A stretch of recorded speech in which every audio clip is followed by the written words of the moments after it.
Hello everyone, स्वागत है आप सभी का K2 एकेडमी पे। और आज इस क्लास में हम लोग क्वेश्चन पेपर यहाँ पे सोल्व करने वाले हैं, जो कि झारखंड जीएनएम एंट्रेंस एग्जाम 2024 का ओरिजिनल मैथ्स का क्वेश्चन पेपर है।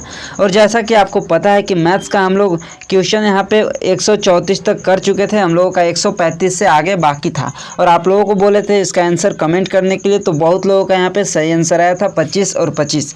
तो चलिए पहले इसको हम लोग सोल्व करते हैं, उसके बाद आगे की जितना क्वेश्चन है वो सबको इस क्लास में कंप्लीट करने वाले हैं। तो जल्दी से सभी के पास शेयर कर दीजिए ताकि सारे लोगों के पास जल्दी से ये वीडियो पहुंच जाए। तो देखिए यहाँ पे क्या क्वेश्चन बोल रहा है कि अरुण के पास केवल 1 रुपये और 2 रुपये के सिक्के हैं, और यदि उसके पास कुल सिक्कों की संख्या 50 है और उसके पास धनराशि 75 रुपये है, तो 1 रुपये और 2 रुपये के सिक्कों की संख्या यहाँ पे पूछा है। तो सबसे पहले हम मान लेंगे कि 1 रुपये के सिक्का, माना कि 1 रुपये के जो सिक्का है उसकी संख्या x है, और 2 रुपये के सिक्कों की संख्या इसको मान लेते हैं y है। तो यहाँ पे क्या बोला है, सिक्कों की टोटल संख्या, तो x प्लस वाई बराबर कितना है, टोटल सिक्कों की संख्या 50 है। और कुल यहाँ पे धनराशि क्या बोला है कि उनके पास कुल धनराशि जो है वो क्या है, कुल धनराशि उनके पास 75 है। तो 1 रुपये और 2 रुपये के सिक्कों की संख्या, तो कुल धनराशि यानी कि 1 रुपये वाला जो कुल धनराशि प्लस 2 रुपये वाला जो है वो 2i बराबर टोटल 75 है। इसको समीकरण 1 मानते हैं, इसको समीकरण 2 मानते हैं। तो अब क्या करना है, समीकरण 2 में से समीकरण 1 को घटा देंगे, तो यहाँ इसमें से इसको घटाएंगे तो आपका यहाँ पे निकल कर जो आ जाएगा, यहाँ पे देखिए कैसे घटाना है। तो x प्लस 2y था, और यहाँ पे माइनस कर देना है, x प्लस वाई को माइनस कर देना है, बराबर 75 माइनस 25 कर देंगे। तो x plus 2y minus x minus Y बराबर 50 यहाँ पे आ जाएगा। तो माइनस x से प्लस x कर जाएगा, तो यहाँ पे y बराबर जो आ जाएगा वो 50 आ जाएगा। y बराबर जो आ जाएगा वो कितना आ रहा है, 50 आ रहा है। y बराबर 50 आ रहा है, लेकिन यहाँ पे 25 लिखे हैं, इसको 50 करते हैं तो 75 माइनस 50 करेंगे तो 25 ही आएगा। यहाँ पे 25 आएगा, यहाँ पे 50 करेंगे जो कि 25 लिखे थे। तो y बराबर 25 आ रहा है। तो अब y बराबर 25 आ रहा है, तो इसके मान को अगर समीकरण 1 में रखेंगे तो हमारे पास x बराबर भी आ जाएगा। तो समीकरण x क्या था, x प्लस वाई बराबर क्या था, 50। y बराबर तो हमारे पास आ गया, 2 रुपये की जो सिक्का है उसको y माने थे, तो 2 रुपये के सिक्कों की संख्या 25 आ गया। तो अगर 50 टोटल है तो 2 रुपये के सिक्का 25 है, तो 1 रुपये का भी सिक्का कितना होगा, 25 होगा। तो यहाँ पे राइट आंसर हो जाएगा ऑप्शन नंबर बी। ऐसे भी देखिए कि अगर 25 सिक्का है आपके पास 1 रुपये का, और 25 सिक्का है आपके पास 2 रुपये का, तो टोटल सिक्का 50 हुआ। और टोटल रुपया की बात करते हैं तो 2 रुपये वाला सिक्का 25 है, तो 50 हो जाएगा। और 25 प्लस 50 बराबर 75 रुपये। आप डायरेक्ट ऑप्शन से भी खुद से भी बना सकते थे, लेकिन हम आप लोगों को यहाँ पे सोल्व कराएं, कैसे बनाना है प्रॉपर इक्वेशन के थ्रू हम आप लोगों को बताएं। तो चलिए अगला यहाँ पे क्वेश्चन है कि यदि किसी बिंदु का x निर्देशांक 0 तो यह बिंदु स्थित है। यानी कि x निर्देशांक 0 है तो वह बिंदु कहाँ पे स्थित है। तो मान लेते हैं कि ये y अक्ष है यहाँ पे, और एक x अक्ष है। तो अगर यहाँ पे बोला है कि x निर्देशांक ही 0 है, अगर जो x मान लेते हैं कि यह 0 है यहाँ पे है, तो वो कौन सा बिंदु पे स्थित होगा, y पे होगा। अगर मान लेते हैं कि ये देखिए हमारे पास y अक्ष, इसको मान लेते हैं, या फिर x अक्ष मान लेते हैं, x मान लेते हैं, इधर x डैश होता है, और इसको मान लेते हैं y, और इसको y डैश मान लेते हैं। अगर ये x बराबर यहाँ पे 0 दिया है, तो x बराबर 0 कहाँ पे होगा, तो x बराबर जो 0 है वो आपका यहाँ बीच में होगा। तो x बराबर 0 होगा, किस अक्ष पे होगा, तो y अक्ष पे होगा। तो ऑप्शन नंबर यहाँ पे डी हो जाएगा इसका right answer. Option number D हो जाएगा इसका राइट आंसर। अगला क्वेश्चन है क्वेश्चन नंबर 137 की बिंदुओं 6,4 और 1,-7 को मिलाने वाली रेखा x अक्ष से किस अनुपात में विभाजित होती है। x अक्ष से किस अनुपात में विभाजित होती है, यहाँ पे क्वेश्चन पूछा है। तो हम यहाँ पे मान लेते हैं कि x अक्ष रेखाखंड में विभाजित होता है वो कौन सा है। यहाँ पे मान लेते हैं कि एक हमारे पास अक्ष है यहाँ पे y और y डैश मान लेते हैं, और इसको जो है या फिर x ही मान लेते हैं, इसको x मान लेते हैं और x डैश, और इसको जो है इस तरह से दो अनुपात में विभाजित करते हैं। तो एक हमारे पास k मान लेते हैं और एक को 1 मान लेते हैं। तो यहाँ पे हम लिख लेते हैं कि माना कि x अक्ष इस रेखाखंड को k अनुपात 1 में विभाजित करती है। अगर k अनुपात 1 में विभाजित करती है तो हम एक विभाजन सूत्र का फॉर्मूला लगाएंगे, y निर्देशांक का यहाँ पे फॉर्मूला लगाएंगे। तो विभाजन सूत्र यहाँ पे y बराबर हो जाएगा k y2 + 1 y1 बटा यहाँ पे k + 1। तो k का मान यहाँ पे क्या हो जाएगा, तो k का मान तो k ही रहेगा, और y2 क्या दिया है, तो y2 -7 है, +1 और y1 क्या है, तो y1 बराबर यहाँ पे 4 दिया है, बटा यहाँ पे k + 1 दिया है। इसको क्रॉस मल्टीप्लाई करेंगे तो क्या आएगा, क्रॉस मल्टीप्लाई इसको करते हैं तो देखिए आगे इसके आगे अगर सॉल्व करते हैं तो आगे क्या आने वाला है। चलिए सॉल्व कीजिए जल्दी से। तो देखिए यहाँ पे y बराबर जो है वो क्या है, y अक्ष पे है, तो यहाँ पे y बराबर यहाँ पे हो जाएगा 0 बराबर k माइनस, यहाँ पे k -7 है, तो इसको क्या लिख सकते हैं, -7 लिख सकते हैं, इसको -7 लिख सकते हैं, -7 k प्लस यहाँ पे आ जाएगा 4 आ जाएगा, बराबर यहाँ पे k बटा 1 है, इसको इधर गुना करेंगे क्रॉस मल्टीप्लाई, तो 0 में तो सीधे जा करो 0 हो जाएगा, यानी कि -7 k + 4 बराबर 0। तो यहाँ पे k बराबर अगर हम निकालेंगे तो ये 4 उधर जाएगा, तो 4 उधर जाएगा तो -4 हो जाएगा, और बटा में 7 अगर k बराबर निकाले तो 7 हो जाएगा। तो यहाँ पे -k यहाँ पे बच जाएगा, तो माइनस से माइनस कर जाएगा, यानी k बराबर 4:7, 4:7 आ जाएगा, ऑप्शन नंबर सी। अगला यहाँ पे क्वेश्चन दिया है, क्वेश्चन नंबर 138 की coat square 30 degree plus cosec 30 degree plus 3 tan square 30 degree बराबर क्या होगा। बराबर यहाँ पे पूछा है क्या क्या होगा यहाँ पे। तो सबसे पहले कि आपको सभी का वैल्यू याद होना चाहिए।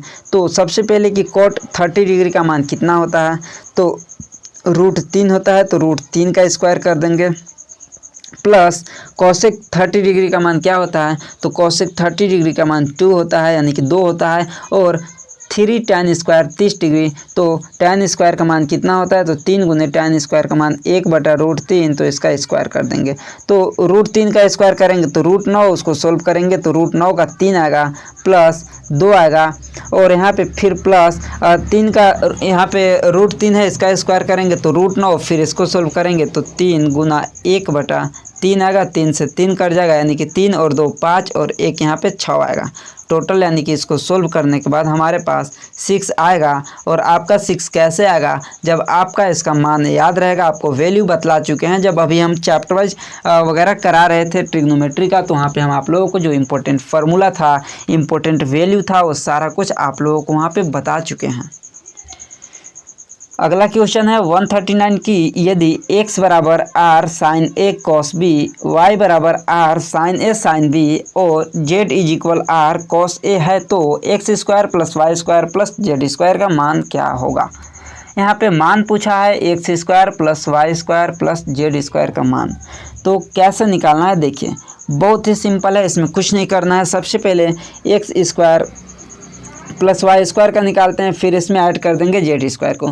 तो x² और y² के निकालेंगे तो x का स्क्वायर करेंगे सबसे पहले, तो r का स्क्वायर साइन का square a cos square b, फिर यहाँ पे क्या करेंगे प्लस करेंगे, सेम इसी तरह से इसको भी करेंगे, तो r² sine square a sine square b। अब यहाँ पे आप देख सकते हैं कि दोनों में से आपको क्या कॉमन दिखाई दे रहा है, इन दोनों में से आपको क्या कॉमन दिखाई दे रहा है। चलिए इसको नीचे लिखते हैं। तो नीचे लिखने से पहले हम आप लोगों को हल्का सा यहाँ पे नीचे वाला जो है इसको इरेज करते हैं, ताकि आप लोगों को क्लियर नीचे लिखेंगे तो आप लोगों को दिखाई दे सके।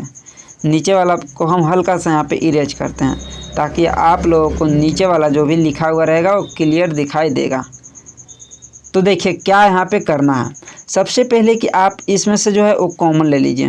क्या कॉमन लेंगे, तो आर स्क्वायर साइन ए इसमें भी है और आर स्क्वायर साइन ए इसमें भी है, तो यहाँ से हम ले लेंगे आर स्क्वायर साइन स्क्वायर ए, इन दोनों में कॉमन है तो कॉमन ले लेते हैं। यहाँ पे बचता है कॉस स्क्वायर बी और यहाँ पे साइन स्क्वायर बी, तो लिख लेते हैं sine square B plus cos square B, cos square B. और आपको फार्मूला हम बतलाए थे कि sine square theta plus cos square theta बराबर कितना आता है, ये सब की जगह पे हम 1 लिख सकते हैं, ये सब की जगह पे हम 1 लिख सकते हैं। तो अब देखिए 1 से इसमें गुना करेंगे तो इतना ही आएगा, यानी कि R square sine sine square A ही आएगा। अब इतना है हमारा क्या, जो इतना जो आ रहा है ये आपका क्या आया, ये आपका जो है वो क्या निकल कर आया, तो आपका sine square X square plus Y square निकल कर आया।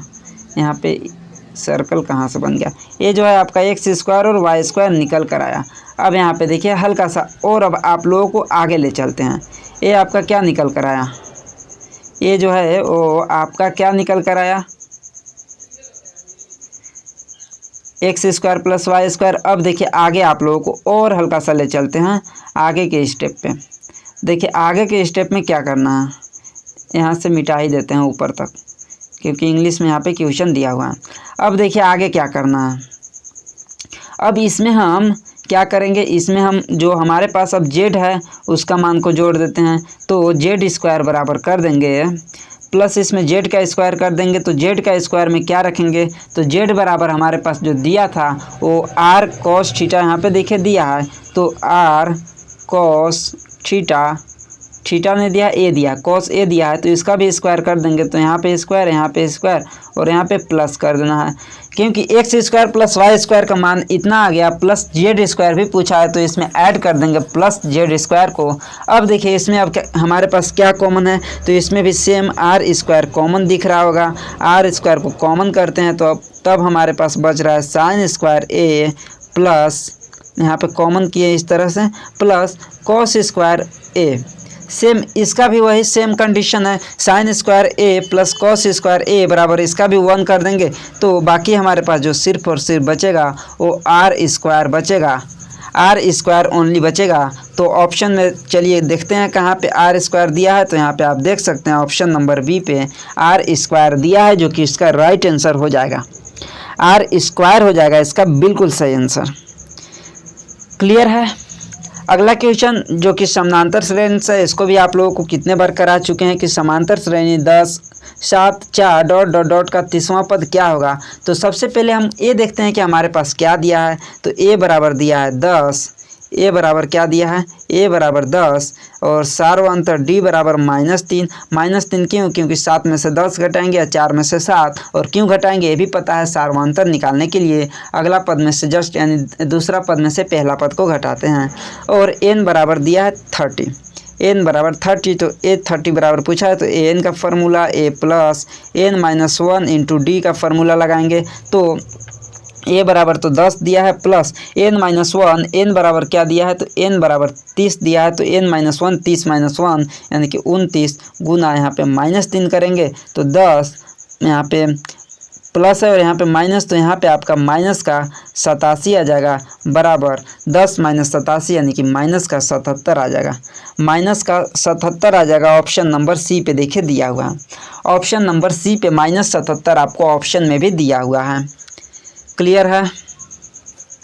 अगला क्वेश्चन है यहाँ पे देखिए कि एक एपी में यदि ए बराबर 1, ए एन बराबर 20 और एस एन बराबर 399 है, तो एन बराबर क्या होगा यहाँ पे पूछा है। तो आपको इसमें ए बराबर दिया है, ए एन बराबर दिया है और एस एन बराबर दिया है, तो आपको एन बराबर पूछा है, तो आपको हम ए भी फार्मूला एक बतलाए थे, एस एन बराबर फार्मूला बतलाए थे n/2 into A plus A N. अगर अंतिम पद दिया हो तो ए एन के जगह पे एल भी हम लिख कर बतलाए थे, ए प्लस एल। तो एन बराबर क्या यहाँ पे पूछा कहा गया है और एस एन बराबर दिया है, तो एस एन बराबर 399 बराबर n बाई 2 इंटू ए बराबर क्या दिया है 1 और एन बराबर 20, तो 20 और 1 21 हो जाएगा, 20 और 1 21 हो जाएगा। और यहाँ पे हम इसको क्रॉस मल्टीप्लाई करते हैं तो 399 गुना 2 कर देंगे बराबर इधर से 21 n बच रहा है, तो n बराबर जो आगे निकालेंगे तो n बराबर 399 गुना 2 बटा में n को यहाँ पे 21 है, गुना में है तो इधर भाग में आ जाएगा और आगे इसको सोल्व करेंगे तो 21 जो है और ये 399 जो है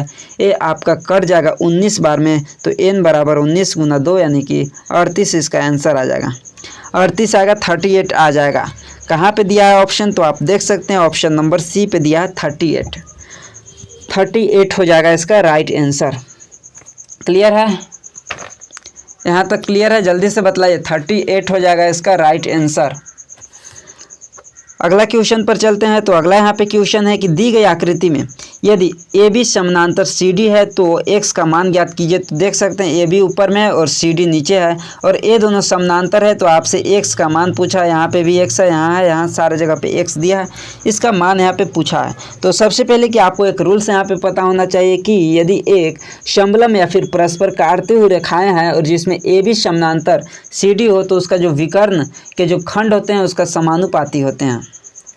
तो इसमें क्या हो जाएगा आपका जो है ओ ए यहाँ पे लिखा है ए ओ या फिर ओ ए जो है ओ सी, यहाँ पे देखिए ओ ए बटा ओ सी जो है वो बराबर हो जाएगा बी ओ या फिर ओ बी बटा ओ डी के बराबर, ओ बी बटा ओ डी के बराबर हो जाएगा। यहाँ पे ए रूल्स बोलता है। तो अब चलिए इसमें हम लोग मान को पुट करते हैं। तो ओ ए बराबर 4 दिया है बटा ओ सी बराबर 4x माइनस 2 दिया हुआ है बराबर ओ बी बराबर क्या दिया है, तो x प्लस 1 दिया है और ओ डी बराबर 2x प्लस 4 दिया है। और इसको क्रॉस मल्टीप्लाई करेंगे, आगे इसको देखिए क्रॉस मल्टीप्लाई करेंगे और आगे इसको गुणनखंड करना होगा, जो कि आप लोगों को बता चुके हैं कैसे गुणनखंड करना है, कैसे क्रॉस मल्टीप्लाई करना है।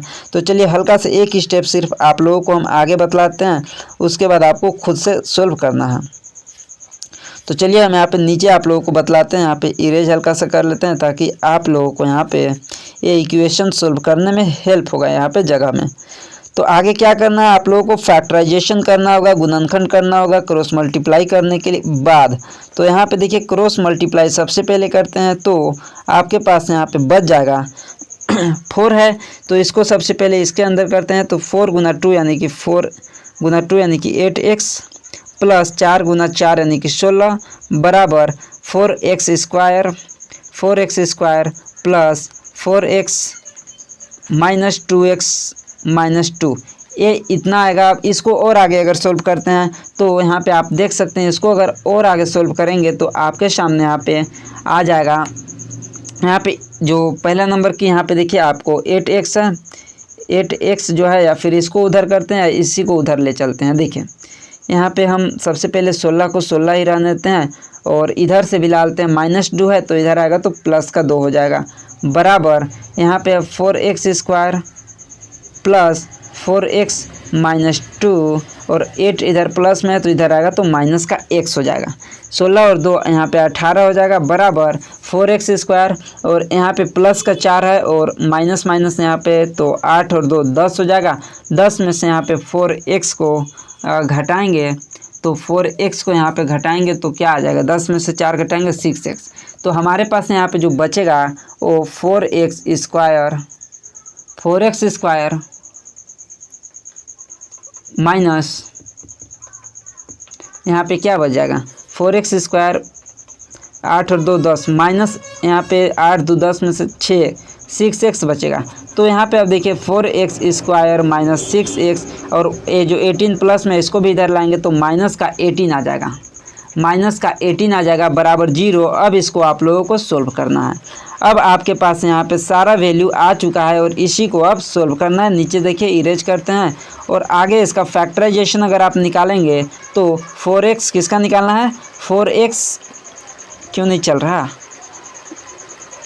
किसका निकालना है, 4x माइनस 6x माइनस 18 जो आया इसका आपको गुणनखंड निकालना है, फैक्टराइजेशन निकालना है। और आप लास्ट में निकालेंगे तो आपका x बराबर जो वैल्यू आएगा वो 3 आएगा, और एक जो x बराबर आएगा वो -6/4 आएगा।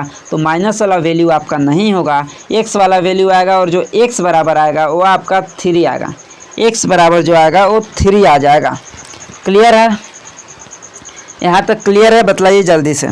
इसके बाद अगला क्वेश्चन पर चलते हैं। तो अगला क्वेश्चन यहाँ पे देखिए दिया हुआ है कि क्वेश्चन नंबर 143, क्वेश्चन नंबर 143 है कि यदि एक पतंग समतल जमीन से 10√3 मीटर की ऊंचाई पर उड़ रही है तो क्षैतिज से 60 डिग्री पे झुकी हुई है, तो डोरी से जुड़ी हुई है, तो डोरी की लंबाई पूछा है। तो एक यहाँ पे ऊंचाई कितना दिया है, 10√3 मीटर की ऊंचाई है, और यहाँ से जो है एक बिंदु से यहाँ पे क्या किया गया है, झुकी हुई है। तो यहाँ पे जो एंगल आपका बन रहा है वो 60 डिग्री का एंगल बन रहा है, और इसका ऊंचाई दिया है, मान लेते हैं AB है, और यहाँ पे एक C बिंदु से यहाँ पे झुकी हुई है, और यहाँ पे 60 डिग्री है। तो आपको क्या निकालना है, ये जो रस्सी की लंबाई है, पतंग की जो रस्सी की लंबाई है वो यहाँ पे पूछा गया है। तो रस्सी की लंबाई आपका जो यहाँ से यहाँ BC जो है यही है इसका रस्सी की लंबाई जो कि पूछा गया है। तो आपको पता ही है साइन थीटा बराबर, आपको यहाँ पे फॉर्मूला लगाना है। तो साइन थीटा बराबर क्या हो जाएगा, साइन थीटा लंब बटा कर्ण होता है, जो कि आपको क्या निकालना है, इसका कर्ण ही तो निकालना है। साइन थीटा यानी कि साइन 60 डिग्री, और साइन 60 डिग्री का मान आपको रखना है 3/2 हो जाएगा, और लंब क्या दिया है 10√3 बटा में यहाँ पे कर्ण आपका यहाँ पे निकल जाएगा BC। तो यहाँ पे आप BC भी लिख सकते हैं कर्ण के जगह पे। तो यहाँ पे √3 BC बराबर 10√3 गुना 2 यानी कि 20√3 हो जाएगा, और 20√3 हो जाएगा, और √3 नीचे इधर आएगा, क्रॉस मल्टीप्लाई के बाद भाग में आएगा। तो सिर्फ और सिर्फ यहाँ पे जो बचेगा वो 20 मीटर आपका बचेगा, 20 मीटर बचेगा। क्लियर है, 20 मीटर हो जाएगा इसका राइट आंसर। समझ में आ रहा है आप लोगों को, आप लोगों को समझ में आ रहा है। जैसे कि अभी हम आप लोगों को बतलाया, हालांकि पहले भी क्लासेस में भी आप लोगों को ये वाला जो क्वेश्चन है वो करा चुके हैं, लेकिन यहाँ पे पेपर में पूछा हुआ था तो यहाँ पे भी आप लोगों को बतला दिए। तो चलिए अगला क्वेश्चन पर चलते हैं। तो अगला क्वेश्चन दिया हुआ है कि 144 क्वेश्चन नंबर है कि त्रिज्या R इकाई के अर्धवृत्त में अंकित किए जा सकने वाले सबसे बड़े त्रिभुज का क्षेत्रफल कितना होगा। तो यहाँ पे अर्धवृत्त में अंकित किए जाने वाले सबसे बड़े त्रिभुज का क्षेत्रफल, तो ये मान लेते हैं एक अर्धवृत्त है, एक ये अर्धवृत्त यहाँ पे मान लेते हैं यह अर्धवृत्त है, और यहाँ पे चलिए सिंपल सा बनाते हैं, ये मान लेते हैं कि अर्धवृत्त है, और इसमें क्या बोला है सबसे बड़ा त्रिभुज। तो ये जो सबसे बड़ा त्रिभुज बनेगा वो इस तरह से यहाँ पे त्रिभुज बनने वाला है, इस तरह से जो त्रिभुज बनेगा वो सबसे बड़ा त्रिभुज बनेगा। तो चलिए इसको सोल्व करते हैं। तो आपको पता है कि सबसे बड़ा त्रिभुज जो बनेगा इसका जो आपको आधार जो मिलेगा वो 2r के बराबर मिलेगा, यानी कि व्यास के बराबर मिलेगा, और इसका जो आपको ऊंचाई मिलेगा वो त्रिज्या के बराबर मिलेगा। यहाँ से जो आपको ऊंचाई मिला वो r के बराबर मिलेगा, यानी कि त्रिज्या के बराबर मिलेगा। तो आपको क्या करना है, क्षेत्रफल बराबर 1/2 गुना आधार गुना ऊंचाई, तो आधार 2r गुना ऊंचाई बराबर r कर देना है, 2 से 2 कर जाएगा, तो r² यहाँ पे सिंपल सा आ जाएगा। त्रिभुज का क्षेत्रफल 1/2 गुना आधार गुना ऊंचाई, आधार बराबर आपको देखने को मिला कि 2r मिल जाएगा, इधर से भी त्रिज्या और इधर से भी त्रिज्या, r + r 2r हो जाएगा, और इधर भी r है तो r जो है एक हाइट हो जाएगा आपका, और बेस जो हो जाएगा वो 2r हो जाएगा, 2 से 2 कटेगा, r² यहाँ पे बचेगा। तो आपका जो राइट आंसर हो जाएगा वो r², option number A r² वर्ग इकाई हो जाएगा। क्लियर है, यहाँ तक क्लियर है, जल्दी से बतलाइए। इसके बाद अगला क्वेश्चन पर चलते हैं। तो अगला क्वेश्चन है कि पासे को एक जोड़े को उछालने पे द्विक आने की प्रायिकता क्या होगा। यहाँ पे द्विक आने की प्रायिकता पूछा है, यानी कि एक बार अगर पासे को उछालते हैं तो द्विक यानी कि 2 पासा को उछालते हैं एक जोड़ी पासा को, तो 1 और 1 आने की प्रायिकता, 1 2 और 2 आने की प्रायिकता, 3 और 3 आने की प्रायिकता, 4 और 4 आने की प्रायिकता, 5 और 5 आने की प्रायिकता, और 6 और 6 आने की प्रायिकता, यानी कि दोनों में सेम आने की प्रायिकता क्या होगी। तो यहाँ पे हम मान लेते हैं कि जो हमारे पास 2 पासा को एक बार फेंकते हैं तो हमारे पास जो टोटल परिणाम आते हैं, अगर 1 पासा को फेंकते हैं तो 6 परिणाम आते हैं, लेकिन 2 पासा को फेंकते हैं एक बार में तो 36 परिणाम आने की संभावनाएं होती हैं। तो टोटल जो परिणाम आएगा वो 36 आएगा, और बोला है कि पासे को एक बार उछालते हैं तो द्विक आने की प्रायिकता क्या होगा। तो द्विक आने की जो टोटल जो आने की संभावित है वो 6, यानी कि या तो 1 1 आएगा या 2 2 आएगा या 5 5 या 3 3 या 4 4 या 6 6 आने की, यानी कि 6 प्रायिकता है। तो यहाँ पे अगर इसको 6/36 करेंगे तो 1/6 आ जाएगा, 1/6 आ जाएगा, यानी कि ऑप्शन नंबर बी। और इस पर आप लोगों को ज़्यादा जोर देने की ज़रूरत नहीं है, क्योंकि आपका जो न्यू एनसीईआरटी है वहाँ से हटा दिया गया है। तो यहाँ से आप लोगों को अब क्वेश्चन आने की संभावना बहुत ही कम है, बाकी ज़्यादा हार्ड नहीं है, आप लोग देख भी सकते हैं। अगला यहाँ पे क्वेश्चन है कि यदि द्विघात समीकरण x² + 3x + k = 0 का एक मूल 2 है तो k का मान ज्ञात कीजिए। अगर हमारे पास एक मूल यहाँ पे दिया है तो k का मान ज्ञात करने को मिला है, तो k का मान कैसे ज्ञात करेंगे? तो हम लोग x के जगह पे यहाँ पे 2 को रखेंगे, उसके बाद सोल्व करेंगे तो 2 का स्क्वायर करेंगे प्लस 3 × 2 करेंगे प्लस k = 0। तो 2 का स्क्वायर 4 प्लस 3 × 2 यानी कि 6 प्लस k = 0। तो k बराबर आ जाएगा -10। k बराबर -10, यहाँ पे 6 और 4 10, इधर प्लस में है तो उधर जाएगा तो माइनस में चला जाएगा। तो k बराबर जो होगा वो -10 होगा। ऑप्शन नंबर बी हो जाएगा इसका सही आंसर। अगला यहाँ पे क्वेश्चन दिया हुआ है कि वह बहुपद जिसके मूल √2 + 1 तथा √2 - 1 है तो वह कौन सा यहाँ पे इसमें से बहुपद होगा, पूछ रहा है क्वेश्चन में। तो देखिए कैसे करना है। सबसे पहले कि आपके पास क्या दिया है, तो मूल हमारे पास यहाँ पे दिया है, क्या क्या दिया है, √2 + 1 और √2 - 1 दिया है। तो हम मूलों का योग अल्फ़ा प्लस बीटा यहाँ पे निकालेंगे। तो मूलों का योग अगर निकालते हैं तो क्या क्या दिया है, √2 + 1 और इसको प्लस करेंगे √2 - 1, तो ये मूलों का योग हो जाएगा। तो इसको सोल्व करेंगे तो √2 + 1 √2 यहाँ पे देखिए √2 + 1 प्लस √2 - 1, तो -1 और +1 कट जाएगा और √2 + √2 है तो 2 √2 आ जाएगा, यानी कि अल्फ़ा प्लस बीटा बराबर 2 √2 आ जाएगा। आपको याद रखना, आगे अभी बताएंगे क्या आया, 2 √2 आया, किसके बराबर, अल्फ़ा प्लस बीटा बराबर 2 √2 आया। अब हम निकालते हैं दूसरा जो मूल होगा उसका गुणनफल है। तो मूलों का गुणनफल अल्फ़ा × बीटा बराबर आ जाएगा √2 + 1 × √2 - 1। इसको अगर गुना करते हैं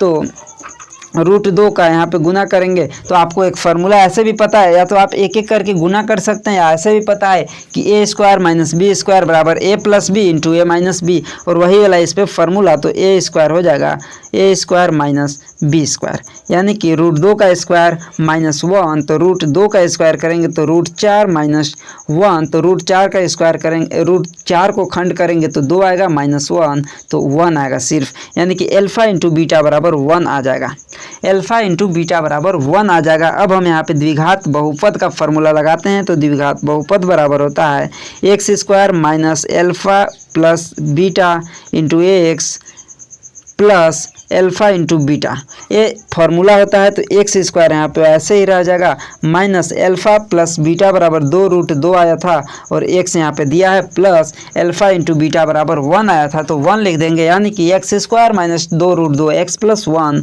जो कि ऑप्शन नंबर सेकेंड पे देखिए दिया हुआ है, x² - 2 √2 x + 1। Option number B हो जाएगा इसका राइट आंसर। क्लियर है। अगला यहाँ पे क्वेश्चन दिया हुआ है, क्वेश्चन नंबर 148।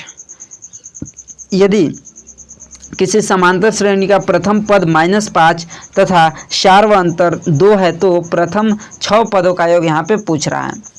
प्रथम 6 पदों का योग कितना होगा यहाँ पे पूछ रहा है। तो देखिए क्या करना है, सबसे पहले कि आपको क्या क्या दिया है, a बराबर दिया हुआ है, a बराबर -5 दिया है, a बराबर -5, d बराबर 2 दिया हुआ है, और साथ में और क्या दिया है, n बराबर 6 दिया है। और आपसे पूछ रहा है कि n बराबर, यानी कि प्रथम 6 पदों का योग क्या होगा, आपसे यहाँ पे क्वेश्चन में पूछा है। तो 6 पदों का योग ज्ञात करना है। तो n बराबर हम निकालेंगे, n बराबर n/2 यानी कि 6/2 करेंगे, इंटू 2a, एक जगह पे -5 दिया है तो 2 गुना -5 करेंगे तो -10 होगा, प्लस n-1 इंटू डी, तो n बराबर क्या दिया है 6 - 1 करेंगे तो 5, और इंटू डी यानी कि 5 × 2 करेंगे तो 10, यानी कि 10 और 10 यहाँ पे 10 में से 10 घटाएंगे तो क्या आएगा, 0 आएगा। और इसको काटेंगे तो 3, और 3 गुना 0 करेंगे तो क्या आएगा, 0 आएगा। 3 गुना 0 करेंगे तो 0 आ जाएगा, ऑप्शन नंबर ए। 3 गुना अगर 0 करते हैं तो 0 आ जाएगा, यानी कि जो प्रथम 6 पद है उसका योग करेंगे तो 0 आएगा। प्रथम 6 पदों का योग 0 आएगा। अब आपको एक कमेंट करके बतलाना है कि प्रथम 10 पदों का योग ज्ञात कीजिए। प्रथम 10 पदों का योग क्या होगा, प्रथम 10 पदों का योग क्या होगा, ये आप लोग कमेंट करके बनाकर बतलाइए कि क्या होगा। प्रथम 10 पदों का योग कमेंट करके आप लोग बतलाइए। अगला क्वेश्चन पर आते हैं। तो अगला क्वेश्चन है कि रैखिक समीकरणों की प्रणाली x + 2 + 5 = 0 और एक और है -3x - 6y + 1 = 0 है। तो इसमें से ऑप्शन क्या होगा, एक अनूठा हल, ठीक 2 हल, अनंत रूप से अनेक हल, या फिर कोई हल नहीं। तो सबसे पहले हम आपको क्या बतलाए थे, a1/a2। तो a1/a2 क्या है, x यानी कि 1 है, बटा a2 की जगह इसमें क्या है, -3। b1/b2 निकालते हैं। तो b1/b2 यहाँ पे 2 दिया है और बटा यहाँ पे -6 दिया है, ये भी करेंगे तो 1/-3 आ जाएगा। और c1/c2 निकालते हैं तो यहाँ पे 5 दिया है और नीचे 1 दिया है, यानी कि a1/a2 = b1/b2 तो आ रहा है, लेकिन c1/c2 नहीं आ रहा है। तो आप लोगों को हम बतलाए हैं कि अगर a1/a2 = b1/b2 = नोट c1/c2 आ रहा है तो ये जो हल होगा वो समांतर हल होगा, समांतर होगा। और इसका जो हल होगा वो कोई हल नहीं होगा, यानी कि इसका एक भी हल नहीं होगा। ऑप्शन नंबर डी हो जाएगा इसका राइट आंसर। और साथ में ये भी बतलाते हैं, अगर a1/a2 = b1/b2 आता है तो वो जो होता है a1/a2 = नोट b1/b2 होता है तो प्रतिच्छेदी करती हुई रेखाएं, और वो जो होता है वो केवल उसका एक हल होता है, यानी कि अद्वितीय रूप से एक हल होता है। और इसके अलावा एक और आप लोगों को बतलाए थे कि a1/a2 = b1/b2 = c1/c2, यानी कि तीनों अगर बराबर होता है तो ये जो होते हैं समपाती रेखाएं होती है और इसका अपरिमित रूप से अनेक हल होता है। तीनों कंसेप्ट आप लोगों को हम बतलाए थे, सोल्व करके भी क्वेश्चन बतलाए थे। तो इसको आपको याद रखना है, यहाँ से एक क्वेश्चन आता ही आता है, तो आपको इसको याद रखना है तीनों कंसेप्ट को। अगला यहाँ पे क्वेश्चन और लास्ट क्वेश्चन है, क्वेश्चन नंबर 150 की 52 पत्तों की एक अच्छी तरह से फेंटी गई गड्डी में से एक पत्ता निकाला जाता है। तो लाल रंग का राजा मिलने की प्रायिकता क्या है। तो सबसे पहले टोटल ताश की पत्ता कितना होता है, तो 52 होता है, तो 52 नीचे कर देना है। और लाल रंग का जो राजा मिलने की प्रायिकता है, तो आपको पता होगा कि जो राजा होता है वो ताश में 4 यहाँ पे राजा होता है, जिसमें से लाल रंग के 2 राजा होते हैं, एक लाल पान का होता है और लाल एक ईंट का होता है। ईंट पता नहीं जो होता है ताश में, लाल रंग की 2 राजा होती है। तो 2/52 कर देना है। तो 2/52 करेंगे तो 1/26 आ जाएगा, यानी कि ऑप्शन नंबर डी हो जाएगा। ऑप्शन नंबर डी हो जाएगा 1/26। ऑप्शन डी हो जाएगा 1/26। क्लियर है। तो ये था क्वेश्चन नंबर 150 कंप्लीट हुआ, और ये आप लोगों का जीएनएम का 2024 का मैथ्स का क्वेश्चन पेपर कंप्लीट हो गया। फिजिक्स का भी क्वेश्चन करा चुके हैं, केमिस्ट्री बायोलॉजी का जो बाकी है वो भी क्लासेस आगे होने वाला है आप लोगों को। तो चैनल को सब्सक्राइब कर लीजिएगा, अपने दोस्तों के पास शेयर कीजिएगा, और लाइक नहीं किए हैं तो आप लोग लाइक कीजिएगा। बाकी प्लेलिस्ट आप लोगों को सबको मिल जाएगा, वहाँ पे जाइए और प्लेलिस्ट से आप लोग क्लासेस को करते मिल जाएगा सारा क्लास, तो आप लोग वहाँ से कर सकते हैं। तो मिलते हैं अगली क्लास में।